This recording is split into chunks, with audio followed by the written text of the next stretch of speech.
నేను పనిని ఎంజాయ్ చేస్తాను. ఏదైనా నాకు ఐడల్గా కూర్చోవటం అసలు ఇష్టం ఉండదు. సో నాకు ఏ పని చెప్పినా నేను అలాగే చేస్తాను. అది నేను ఇల్లు ఊడ్చుకునే పని అయినా అంతే హ్యాపీగా ఇష్టంగా చేస్తాను. అంట్లు తోముకునే పని అయినా అంతే హ్యాపీగా ఇష్టంగా చేస్తాను.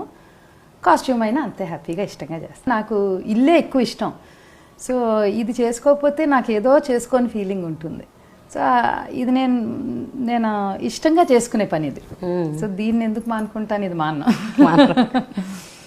చాలా రేర్గా ఇంకో ఓపిక లేదు ఇవాళ వంట చేయననే సందర్భాలు చాలా తక్కువ. అఫ్కోర్స్ నన్ను ఎవరో చెయ్యకపోయినా చేయలేదేంటని అడిగేవాళ్ళు ఏం లేరు పాపం, వద్దనే అంటుంటారు. కానీ నాకే ఇష్టం నాకు చేసుకోవడం. హైదరాబాద్లోనే కాదు, ఏ ఊర్లో షూట్ ఉన్నా ఒక కూరన్నా పక్కన ప్రొడక్షన్ వాళ్ళ దగ్గర పోయి తీసుకుని వండేసుకుంటాను. హైదరాబాద్లో షూట్ ఉంటే మామూలుగా ఫుల్ భోజనం పట్టుకుని వెళ్తాను.